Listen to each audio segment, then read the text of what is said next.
Hello दोस्तों, आप सभी का स्वागत है आपके अपने परिवार मैथ मस्ती में। मैं हूं आलोक सिंह आतिश और आज के इस वीडियो सेशन में हम लोग बात करने वाले हैं केमिस्ट्री के तीसरे सेट की। जी हाँ दोस्तों, हम लोगों ने लक्ष्य एनटीपीसी 2020 के नाम से 600 प्लस क्वेश्चन सॉल्व करने का एक टारगेट बनाया था, जिसके अंतर्गत फिजिक्स, केमिस्ट्री और बायोलॉजी से क्वेश्चन को देखने हैं जो आपके एनटीपीसी के प्रीवियस एग्जाम में पूछे गए हैं। तो दोस्तों, इस कड़ी में हम लोगों ने केमिस्ट्री के दूसरे पार्ट तक डिस्कशन करा था, जहां पे क्वेश्चन नंबर 6 से लेकर के 15 तक को सॉल्व करा था। आज के इस वीडियो सेशन में हम लोग क्वेश्चन नंबर 16 से 25 तक की बात करेंगे। और हाँ, अगर आपको क्वेश्चन का पीडीएफ चाहिए तो डिस्क्रिप्शन में लिंक अवेलेबल है, आप वहाँ से डाउनलोड कर सकते हैं। तो आइए चलते हैं अपने पहले क्वेश्चन की तरफ। आपका जो पहला क्वेश्चन है क्वेश्चन नंबर 16, क्वेश्चन नंबर 6 से लेकर के 15 तक मैंने पीछे के सेशन में सॉल्व करवाया हुआ है, वीडियो प्लेलिस्ट में अवेलेबल है, आप वहाँ से जा करके देख सकते हैं।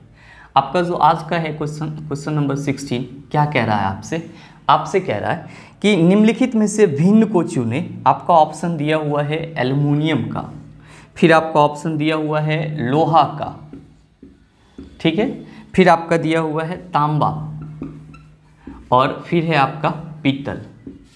तो मेरे मित्र, आप सभी क्या कहेंगे इसके बारे में कि सर एल्युमिनियम तो तत्व है, लोहा भी क्या है सर, तत्व है, एलिमेंट है, तांबा भी क्या है सर, तत्व है। तो ये सर तीनों तत्व हैं, आपका एल्युमिनियम, तांबा और लोहा तीनों क्या है, तत्व है। जबकि पीतल जो है सर ये क्या है, मिश्र धातु है। पीतल जो है वो क्या है सर, मिश्र धातु है। इसी को हम लोग क्या बोलते हैं, एलॉय बोलते हैं। अब आप कहेंगे कि सर जब ये मिश्र धातु है तो इसका मतलब ये हुआ कि दो या दो से अधिक धातु या अधातुओं का मिश्रण होगा। बिल्कुल सही बात है। तो ये बताइए कि इसमें कौन कौन सा धातु रहता है। तो पीतल जो होता है सर वो आपका तांबा एवं जिंक, तांबा एवं जिंक इस दोनों का मिश्रण होता है। तांबा और जिंक का क्या होता है सर, मिश्रण होता है।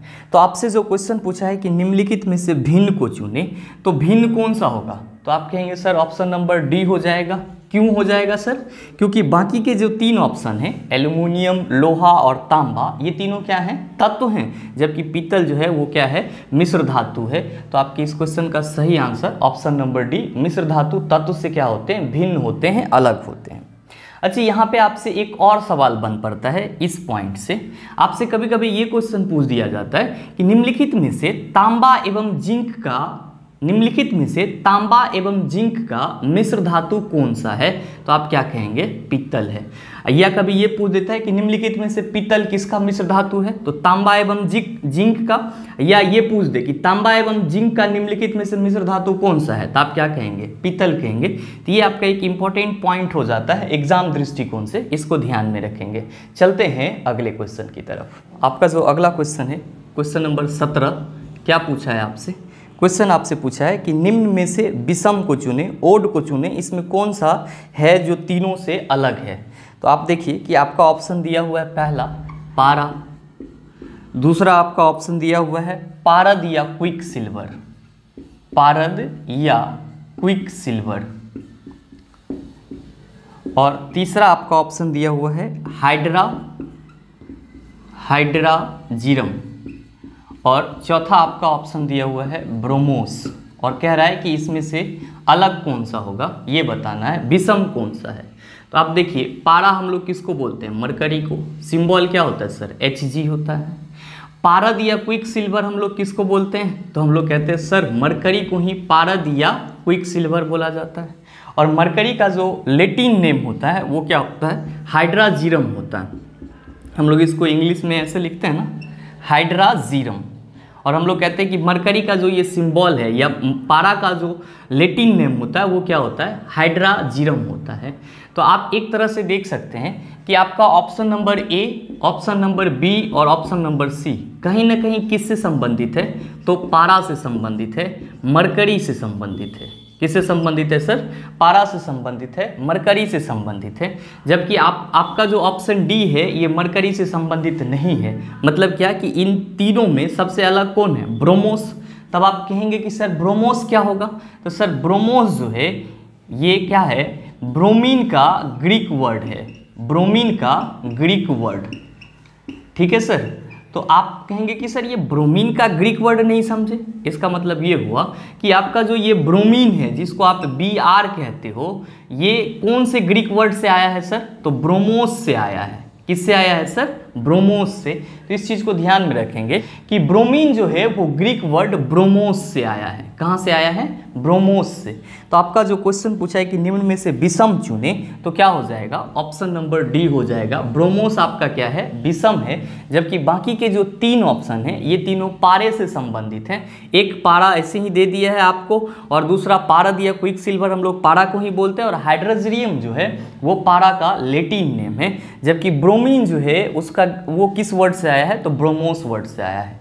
ध्यान में रखिएगा, पारा जो है आपका वो तरल अवस्था में पाई जाने वाली धातु है, जबकि ब्रोमीन जो है आपका तरल अवस्था द्रव अवस्था में पाए जाने वाली अधातु है। तो कभी कभी आपके एग्जाम में ये क्वेश्चन भी पूछा जाता है कि निम्नलिखित में से कौन सा धातु रूम के तापमान पर द्रव अवस्था में होती है या तरल अवस्था में होती है? तो धातु पूछे तो मरकरी का नाम लेके, निम्नलिखित में से कौन सा अधातु रूम तापमान पर तरल अवस्था में होता है? तब आप कहेंगे ब्रोमीन। क्या कहेंगे सर? ब्रोमीन। चलते हैं अगले क्वेश्चन की तरफ। आपका जो अगला क्वेश्चन है, क्वेश्चन नंबर 18, बहुत ही आसान सा सवाल। क्या पूछा है आपसे?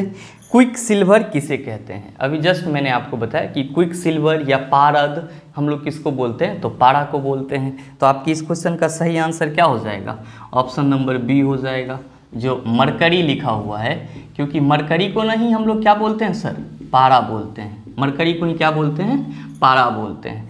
अच्छा, ध्यान में रखिएगा कि यहाँ पे जो आपका ऑप्शन ए दिया हुआ है टाइटेनियम, टाइटेनियम इसको हम लोग कौन सा एलिमेंट बोलते हैं? आपको पता होना चाहिए। कौन सा सर? ट्रांजिशन एलिमेंट बोलते हैं। टाइटेनियम जो है वो क्या होता है सर? वो ट्रांजिशन एलिमेंट कहलाता है। तो कभी कभी आपके एग्जाम में ये क्वेश्चन भी पूछा जाता है कि निम्नलिखित में से ट्रांजिशन एलिमेंट कौन सा है? तो आपका एक ऑप्शन टाइटेनियम का जरूर रहता है। नेक्स्ट आपके ऑप्शन में रेडियम भी है। नेक्स्ट आपके ऑप्शन में क्या है? रेडियम भी है। तो आप सबों को मालूम होना चाहिए कि रेडियम का खोज किसने किया था? तो आप कहते हैं सर मैडम क्यूरी। और रेडियम आपका कौन सा तत्व है? तो रेडियो सक्रिय तत्व है, रेडियो एक्टिव एलिमेंट है। कौन सा तत्व है सर? रेडियो सक्रिय तत्व है, रेडियो एक्टिव एलिमेंट है। तो कभी कभी आपके एग्जाम में इन सब एग्जाम्पल से भी क्वेश्चन पूछे जाते हैं कि निम्नलिखित में से रेडियो एक्टिव एलिमेंट है, तो अगर रेडियम रहेगा तो आप उसको टिक करेंगे। निम्नलिखित में से ट्रांजिशन एलिमेंट है तो टाइटेनियम रहेगा तो आप उसको क्लिक करेंगे। और आपका है क्विक सिल्वर किसे कहते हैं? तो क्विक सिल्वर हम लोग मरकरी को कहते हैं। पारद पूछ दिए तो पारद हम लोग किसको बोलेंगे? मरकरी को ही बोलते हैं। उम्मीद करते हैं आप इस चीज़ को समझ पाए होंगे। चलते हैं अगले क्वेश्चन की तरफ। आपका जो अगला सवाल है क्वेश्चन नंबर 19, क्या पूछा है आपसे? बहुत ही आसान सा सवाल। आज का जो केमिस्ट्री का सेट है वो बिल्कुल ही आसान है, बस थोड़ा सा माइंड का गेम है। फैक्ट को याद रखने वाली बातें हैं आज के इस सेशन में। आपसे क्वेश्चन पूछा गया है कि इनमें से भिन्न ज्ञात करें। फिर से आपका ऑप्शन दिया हुआ यहाँ पे NaCl, ठीक है। दूसरा ऑप्शन आपका दिया हुआ है Na2CO3। तीसरा आपका ऑप्शन है H2O और चौथा आपका ऑप्शन है He। ऑप्शन नंबर डी आपका क्या है? He। आपको इसमें से भिन्न बताना है। तो आप सबों को मालूम है कि NaCl इसको हम लोग सोडियम क्लोराइड पढ़ते हैं और ये साधारण नमक भी कहलाता है। Na2CO3 इसको हम लोग सोडियम कार्बोनेट कहते हैं। H2O इसको हम लोग वाटर कहते हैं, जल कहते हैं। और ये आपका क्या है? हीलियम है। तो आप सबों को पता है कि helium, neon, argon, krypton, xenon, radon ये सब क्या है? तो अक्रिय गैस है। ये सब क्या है सर? अक्रिय गैस है। अब आपसे पूछा है कि इनमें से निम्नलिखित में से भिन्न ज्ञात करें या इनमें से भिन्न ज्ञात करें। आप ही बताइए भिन्न कौन सा होगा? आप फट से कहिएगा कि सर NaCl क्या है? यौगिक है। Na2CO3 क्या है? यौगिक है। H2O क्या है? यौगिक है। जबकि हीलियम क्या है सर? तो ये अक्रिय गैस तत्व है। ये कौन सा तत्व है सर? अक्रिय गैस तत्व है। तो चूंकि हम लोग यौगिक किसको कहते हैं? तो हम लोग कहते हैं कि यौगिक के बारे में कि सर जब दो या दो से अधिक पदार्थ एक निश्चित अनुपात में संयोग करके एक नए पदार्थ का निर्माण करता है, तो जो नया पदार्थ होता है वही मेरा क्या कहलाता है? यौगिक कहलाता है। या सिंपल वे में हम लोग कहते हैं कि दो या दो से अधिक पदार्थों का एक निश्चित अनुपात में मिलने के फलस्वरूप जो पदार्थ बनता है उसी को हम लोग यौगिक कहते हैं। तो देखिए यहाँ पे सोडियम और क्लोरीन दोनों आपस में जुड़ा तो सोडियम क्लोराइड बनाया। तो यहाँ पे सोडियम और क्लोरीन का जो अनुपात होगा वो हमेशा क्या होगा, एक निश्चित अनुपात होगा। सोडियम कार्बोनेट, तो यहाँ पे सोडियम और कार्बोनेट जुटा तो क्या हुआ सर, सोडियम कार्बोनेट बना। और H2O बड़ा ही पॉपुलर इसका रेशियो है, इसमें हाइड्रोजन और ऑक्सीजन का भार के विचार से अनुपात कितना होता है, 1:8 होता है। आप कहिएगा भार के विचार से, अरे भैया हाइड्रोजन का परमाणु भार कितना होता है, तो आप कहेंगे सर 1 होता है। हाइड्रोजन के कितने परमाणु है पानी में, सर 2 है। ऑक्सीजन के एक परमाणु का भार कितना होता है, तो सर 16 होता है। तो 2:16 ना कर सकते हैं आप, 2 1 जा 2 और 2 8 जा 16, 1:8 का रेशियो हम लोग कहते हैं। हाइड्रोजन और ऑक्सीजन में भार के विचार से हाइड्रोजन और ऑक्सीजन का अनुपात कितना है, 1:8। जबकि यहाँ पे हीलियम जो है ये सर अकेले है, तो हीलियम आपका क्या है, तत्व है। तो आपके इस क्वेश्चन का सही आंसर क्या होगा, ऑप्शन नंबर डी हो जाएगा। क्या हो जाएगा, ऑप्शन नंबर डी आपके इस क्वेश्चन का सही आंसर होगा। क्यों, क्योंकि बाकी के तीनों ऑप्शन यौगिक हैं, जबकि हीलियम जो है आपका क्या है, तत्व है। चलते हैं अगले क्वेश्चन की तरफ। आपका जो अगला सवाल है क्वेश्चन नंबर 20, क्या पूछा है आपसे, बहुत ही आसान सा सवाल पूछा है आपसे। क्वेश्चन पूछा है कि नीचे एक अभिकथन ए और एक कारण दिया गया है। अभिकथन ये है कि कपड़े गर्म पानी में ठीक से धुल नहीं पाते हैं, और कारण कह रहा है कि कठोर जल में कई खनिज शामिल होते हैं।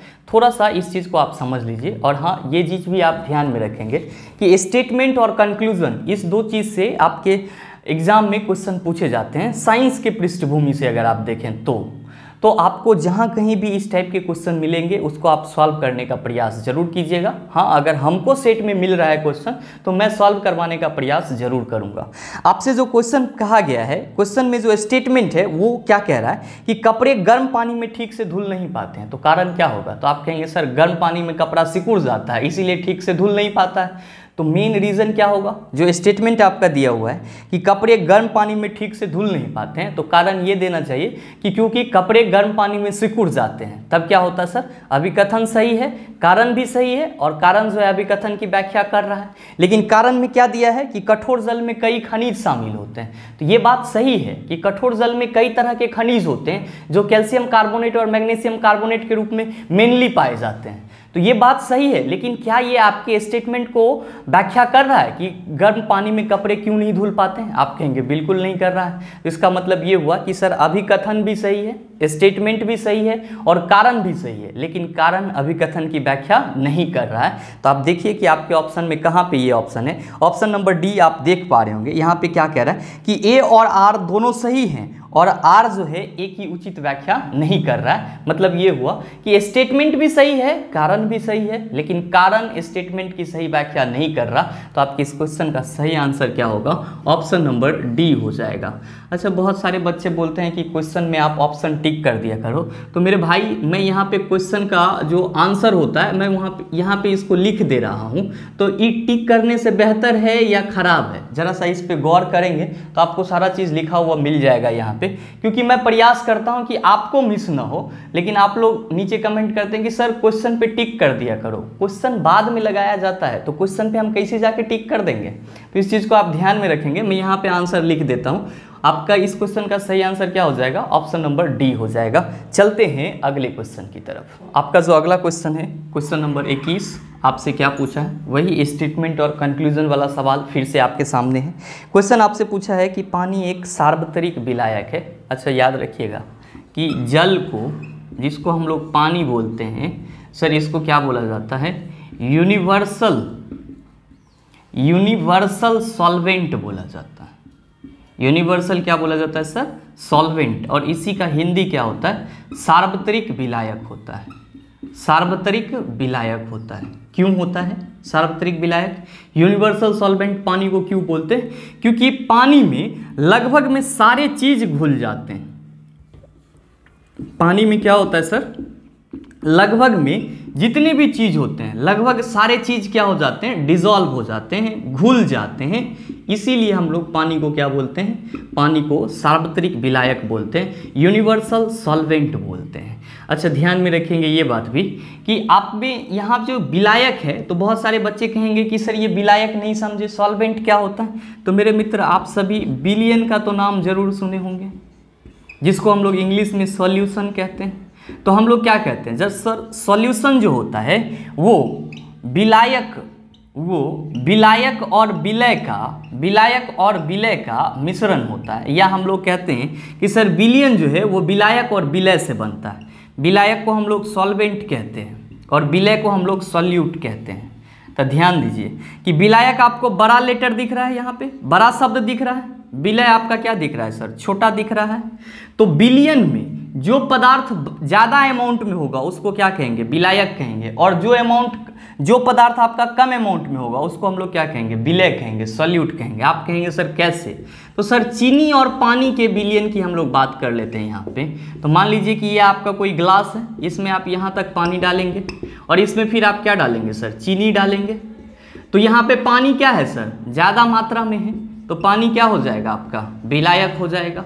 और चीनी क्या है सर, कम मात्रा में, चीनी आपका क्या हो जाएगा, विलय हो जाएगा। अब आइए क्वेश्चन पे, आपसे जो क्वेश्चन पूछा है कि पानी एक सार्वत्रिक विलायक है, स्टेटमेंट में दिया है और कारण दिया है कि पानी किसी भी अन्य की तुलना में अधिक पदार्थों को विलयित कर सकता है। मैंने आपको यहाँ पे क्या बोला कि सर जल को हम लोग यूनिवर्सल सॉल्वेंट बोलते हैं, सार्वत्रिक विलायक बोलते हैं। क्यों, क्योंकि लगभग ये सारी चीज़ को अपने अंदर क्या करते हैं, घुला लेते हैं। तो आपसे जो स्टेटमेंट दिया हुआ है कि पानी एक सार्वत्रिक विलायक है और कारण दिया है कि पानी किसी भी अन्य की तुलना में अधिक पदार्थों को विलयित कर सकता है, तो इसका स्टेटमेंट भी सही है, कारण भी सही है, और कारण स्टेटमेंट को एक्सप्लेन कर रहा है। तो आपके इस क्वेश्चन का सही आंसर क्या हो जाएगा, ऑप्शन नंबर ए हो जाएगा। ऑप्शन नंबर ए हो जाएगा कि सर ए और आर दोनों सही हैं और आर जो है ए की क्या है, उचित व्याख्या है।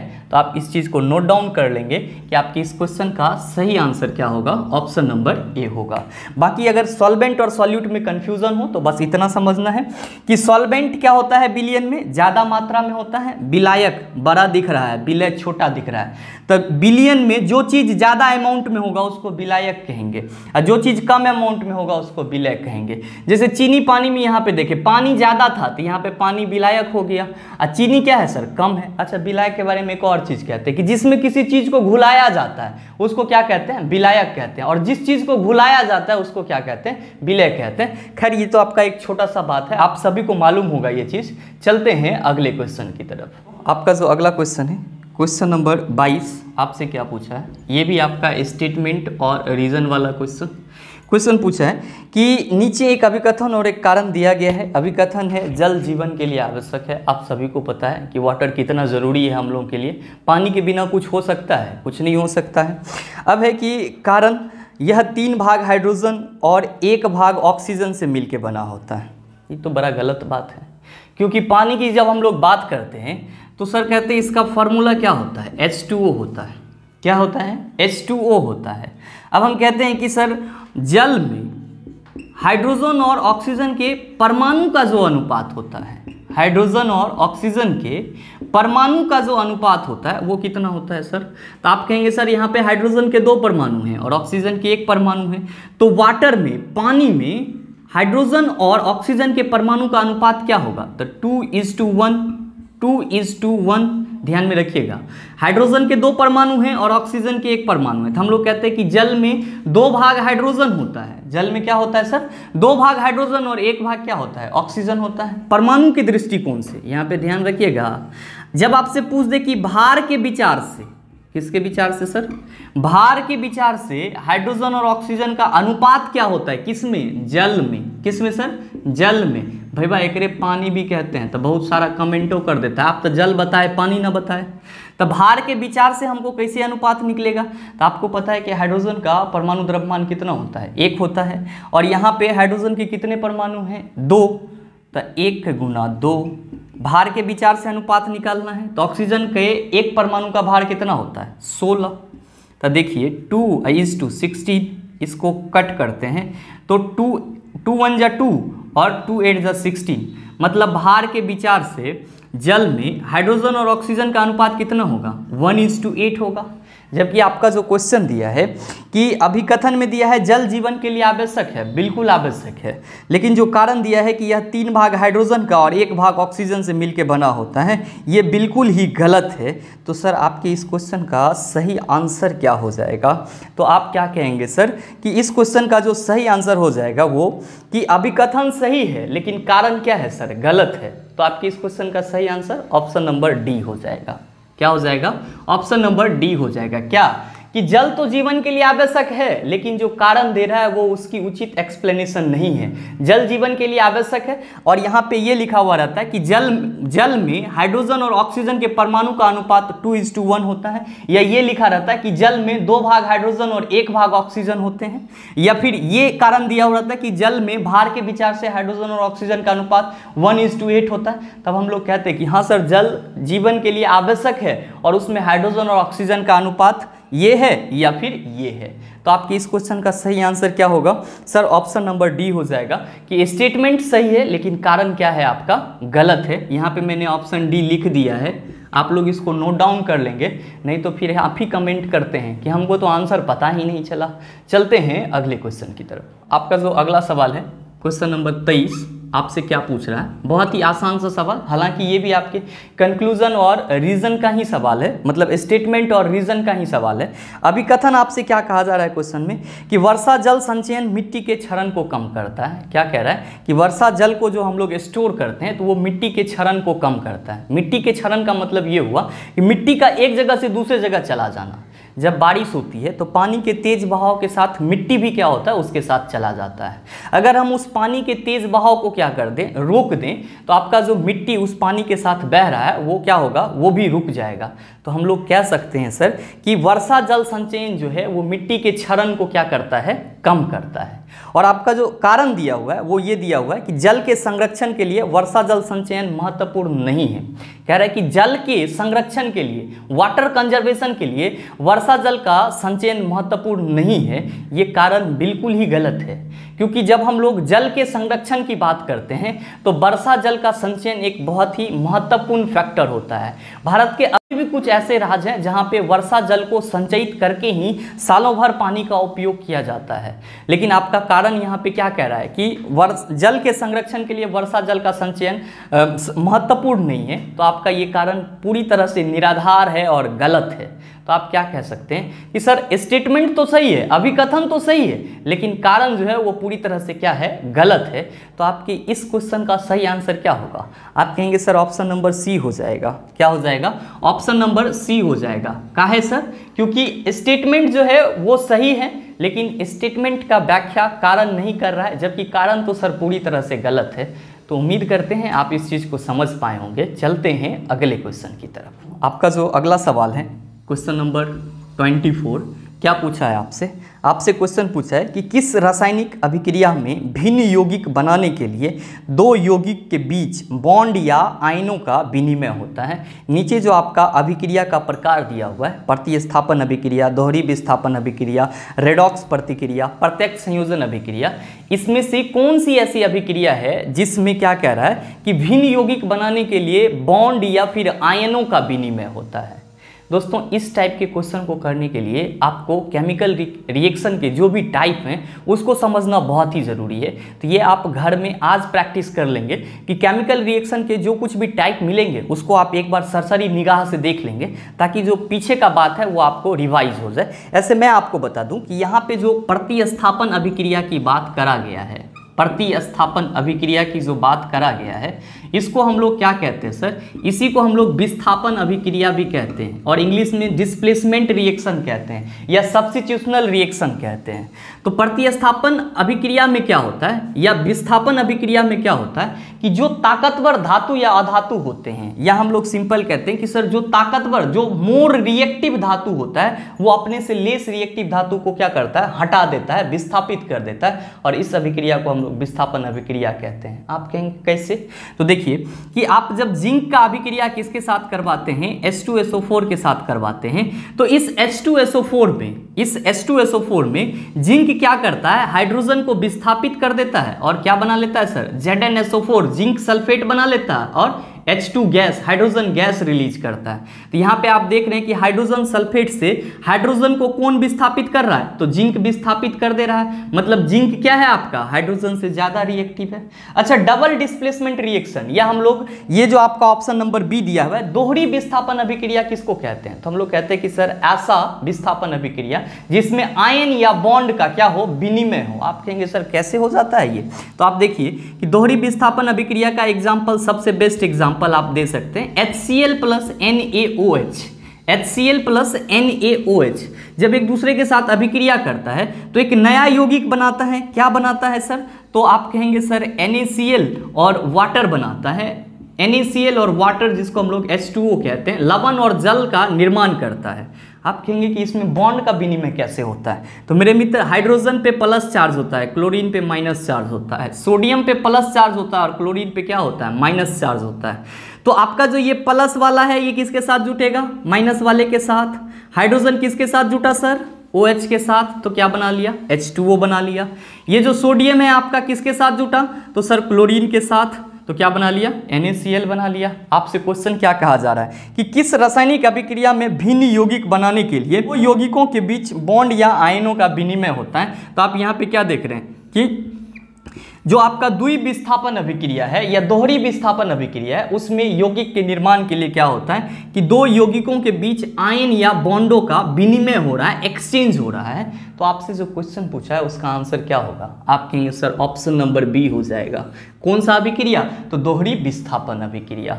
अब देखिए कि आपका ऑप्शन सी है रेडॉक्स अभिक्रिया। तो रेडॉक्स अभिक्रिया आपकी ऐसी रासायनिक अभिक्रिया है जिसमें आपका क्या ऑक्सीडेशन और रिडक्शन, मतलब ऑक्सीकरण और अवकरण दोनों साथ में होता है। तो आप ये भी कह सकते हैं किसके बारे में? रेडॉक्स अभिक्रिया के बारे में, कि सर ऐसी रासायनिक अभिक्रिया जिसमें ऑक्सीकरण एवं अवकरण दोनों की प्रक्रिया साथ साथ हो, उसको हम लोग क्या कहते हैं? रेडॉक्स रिएक्शन कहते हैं। और संयोजन अभिक्रिया क्या होता है कि जब दो या दो से अधिक पदार्थ एक दूसरे के साथ जुड़ते हैं तो एक नए पदार्थ का निर्माण करते हैं। इसी प्रक्रिया को हम लोग क्या कहते हैं? संयोजन अभिक्रिया कहते हैं। तो आपके इस क्वेश्चन का सही आंसर क्या है? ऑप्शन नंबर बी है। दोहरी विस्थापन अभिक्रिया में क्या होता है? नए भिन्न यौगिक बनाने में दो यौगिकों के बीच में आयनों या फिर बॉन्डों का विनिमय होता है, एक्सचेंज होता है। चलते हैं अगले क्वेश्चन की तरफ। आपका जो अगला सवाल है क्वेश्चन नंबर 25, क्या पूछा है आपसे? क्वेश्चन नंबर 25 आपसे पूछा है निम्नलिखित में से किसका प्रयोग पानी की अस्थायी कठोरता को दूर करने के लिए किया जाता है? तो मेरे मित्र, आप सबों को पता है कि पानी जो है, जो हार्ड वाटर होता है, कठोर वाटर होता है, उसमें क्या होते हैं सर? तो कैल्शियम आयन होते हैं और मैग्नीशियम आयन होते हैं। मतलब आप इस तरह से क्या कहोगे कि सर जो हार्ड वाटर है उसमें क्या होता है? कैल्शियम और मैग्नीशियम आयन होता है, जिसके चलते ये कठोर होता है, हार्ड होता है। और हार्ड वाटर जो है सर वो क्या करता है सर? झाग उत्पन्न नहीं करता है। किसके साथ? साबुन के साथ। लेकिन जब इसमें सर्फ डालते हैं तब ये झाग उत्पन्न करता है। एक्चुअली सर्फ में क्या रहता है? तो सोडियम कार्बोनेट रहता है। तो हम सीधे कह सकते हैं कि सर जब हार्ड वाटर में Na2CO3 सोडियम कार्बोनेट मिलाया जाता है तो सोडियम कार्बोनेट का जो कार्बोनेट आयन है Cu3 है, वो कैल्शियम और मैग्नीशियम इस दोनों के साथ जुड़ करके कैल्शियम और मैग्नीशियम का कार्बोनेट बना लेता है। कैल्शियम और मैग्नीशियम का क्या करता है सर? कार्बोनेट बना लेता है और ऊपर में झाग जैसा अवक्षेप पैदा कर देता है। अब आप उस झाग को बाहर निकाल दो या अवक्षेप को बाहर निकाल दो तो आपका जो हार्ड वाटर था वो किस में बदल गया सर? मृदु वाटर में चेंज हो गया, मतलब सॉफ्ट वाटर में चेंज हो गया। तो आप यहाँ पे क्या कह रहे हैं कि जो आपका हार्ड वाटर है, कठोर जल है, उसकी कठोरता किससे जा रही है सर? तो सोडियम कार्बोनेट के मिलाने से जा रही है। क्यों जा रही है? क्योंकि सोडियम कार्बोनेट का जो कार्बोनेट आयन है वो कैल्शियम और मैग्नीशियम आयन को किस में बदल देता है? उसके अलग अलग कार्बोनेट्स में बदल देता है। कैल्शियम कार्बोनेट और मैग्नीशियम कार्बोनेट में बदल देता है। और कैल्शियम कार्बोनेट और मैग्नीशियम कार्बोनेट को हम चाहें तो बाहर निकाल सकते हैं। जब बाहर निकाल देंगे तो सॉफ्ट वाटर मिल जाएगा। इससे जो क्वेश्चन पूछा है कि निम्नलिखित में से किसका प्रयोग पानी की अस्थायी कठोरता को दूर करने के लिए किया जाता है? तो आप देख रहे हैं यहाँ पे सोडियम कार्बोनेट। तो आपकी इस क्वेश्चन का सही आंसर क्या होगा? ऑप्शन नंबर ए हो जाएगा। क्या हो जाएगा सर? ऑप्शन नंबर ए हो जाएगा। ध्यान में रखेंगे पोटेशियम परमैंगनेट का फॉर्मूला क्या होता है? तो KMnO4 होता है पोटेशियम परमैंगनेट का फॉर्मूला। यहाँ पे आपसे क्लोरीन पूछा गया है, क्लोरीन ऑप्शन में है, पूछा ना गया है। तो क्लोरीन का सिंबल होता है Cl और इस पे सर कौन सा आयन होता है? तो Cl- निगेटिव आयन होता है। एक आपका एलम भी है, तो ध्यान में रखेंगे कि KLSO4 होल 12H2O को हम लोग क्या बोलते हैं सर? एलम बोलते हैं। इस चीज को आप ध्यान में रखेंगे। दोस्तों उम्मीद करते हैं यहाँ तक के सारे क्वेश्चन को आप अच्छे से समझ पाए होंगे। अब इस प्रकार के क्वेश्चन अगर आपको मिलेगा तो उसका जवाब आप आसानी से दे सकते हैं। चलिए मिलते हैं हम लोग फिर अगले वीडियो सेशन में, लेकिन उससे पहले अगर आपको वीडियो अच्छा लगा है तो वीडियो को लाइक कीजिएगा, शेयर कीजिएगा, और हाँ, अगर चैनल पे नए हैं तो सब्सक्राइब करके बेल आइकन दबा लीजिएगा, ताकि इस तरह के एग्जाम रेलेवेंट वीडियो सबसे पहले आपके पास पहुँचे और आप उसका भरपूर फायदा उठा पाए। मिलते हैं फिर अगले सेशन में, तब तक के लिए best of luck, thank you, have a nice day.